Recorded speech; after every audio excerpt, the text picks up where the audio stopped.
Bonjour à tous, c'est Jean-Marie Buterlin, expert en longévité et rajeunissement, et j'aide ma communauté à ajouter de la vie à leurs années et des années à leur vie. Aujourd'hui, je vous parle de votre tour de taille et pourquoi tous les matins je mesure mon tour de taille et comment j'arrive à garder mon tour de taille au niveau optimal et au niveau que je souhaite et pourquoi je ne me pèse pas tous les matins. Voilà, on part tout de suite, je vous donne le pourquoi numéro 1.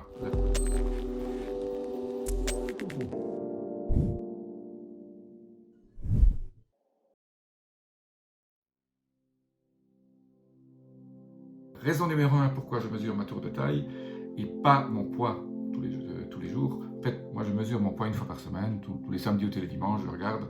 Je sais déjà à combien je suis, à 100 grammes, 200 grammes près, je me connais, je sais combien je pèse. Par contre, mon tour de taille, c'est vrai que quand vous mettez votre ceinture, vous pouvez aussi un peu deviner si vous avez pris un petit peu de ventre ou pas. Mais le tour de taille, moi je le note tous les jours sur un petit tableau Excel que j'ai sur mon ordinateur avec la date, et comme ça je peux me faire une courbe et je peux me suivre. Et surtout, quand on entre dans une conscience où on veut rajeunir, où on veut vivre vieux en bonne santé, il faut commencer à savoir qu'est-ce qui marche pour vous et qu'est-ce qui ne marche pas. Donc notez un peu les choses que vous avez faites pendant la journée qui sont propres à améliorer votre santé dans les conseils que je vous donne, et vous voyez les résultats le lendemain ou le surlendemain par un certain nombre de mesures. Je vous donnerai d'autres façons de mesurer et de suivre votre santé dans quelques prochaines vidéos.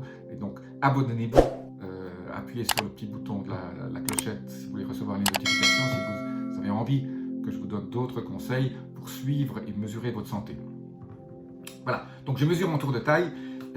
Pour les hommes, le tour de taille idéal maximum est de 92 cm. Donc si vous avez au-dessus de 92 cm, vous êtes dans la zone où vous commencez à être en petite obésité.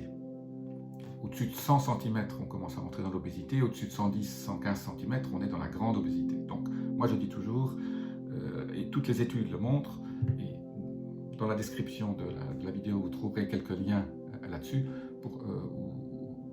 qui montrent que les études cliniques qui ont été faites, qu'en dessous de 92 cm vous êtes dans la bonne zone, au-dessus de 92 cm pour les hommes vous êtes dans la mauvaise, vous commencez à entrer dans la mauvaise. Pour les femmes, le tour de taille idéal qu'elle ne devrait pas dépasser est de 80 cm au lieu de 92 à 94 chez les hommes. En fait, il faut aussi prendre la taille en compte. Les 92 cm pour les hommes, 80 cm pour la femme est un peu une moyenne. Je dirais la taille idéale maximum pour un homme ou pour une femme peut aussi être calculée en divisant la taille par 2. Donc, si vous faites 1,80 m, votre tour de taille devrait être de 90 maximum. Madame, si vous faites 1,60 m, votre tour de taille devrait être de 80 cm maximum, la moitié de 160 cm, c'est 80. Voilà.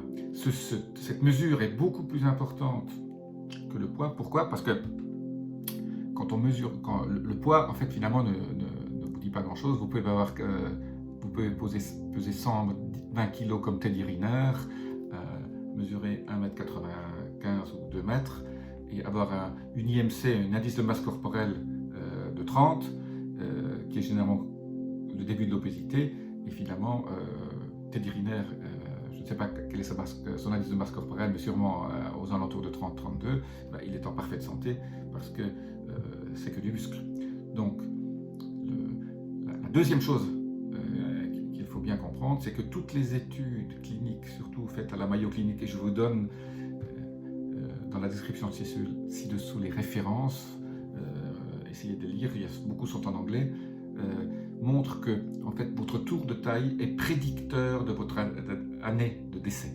Donc, en fonction de votre âge et de votre tour de taille, vous pouvez pratiquement savoir à quel moment vous allez mourir. C'est quelque chose d'absolument phénoménal. Même moi, quand j'ai lu cette étude il y a quelques années, je suis resté bouche bée parce que finalement, le tour de taille est méga important parce que ça montre en fait vos amas graisseux au niveau de la taille, qui est cette graisse qui n'est pas très bonne et qui finalement contient un certain nombre de toxines et de produits chimiques qui sont détriments, qui ne sont pas bons pour votre santé. Voilà. Et donc, votre tour de taille, très important, et c'est pour ça que je mesure le tour de taille. Alors, dans une précédente vidéo, que vous verrez le lien là-dessus, je vous montre comment réduire votre tour de taille en 3 semaines de 2 tailles. Vous pouvez passer d'un 46 pour les hommes à un 42, ou une femme d'un 40 à un 36, en 3 semaines en suivant les 3 conseils que je donne là-haut. Cliquez sur la petite vidéo si vous voulez la voir. Et c'est vraiment 3 conseils très précieux qui sont faciles à mettre en place, qui ne coûtent rien et avec lesquels vous serez nouveau. Vous pourrez mettre vos petits t-shirts ou votre petite robe, madame, ou le petit short ou le pantalon que vous aviez acheté il y a 5-6 ans et que maintenant vous allez ravir à nouveau. Voilà, si vous avez aimé cette vidéo, cliquez le petit bouton abonnement, abonnez-vous ou la petite clochette pour être notifié de mes prochaines vidéos. Donnez-moi un like, ça m'aide au niveau du référencement de créer continuer à augmenter ma communauté. L'algorithme YouTube adore ça.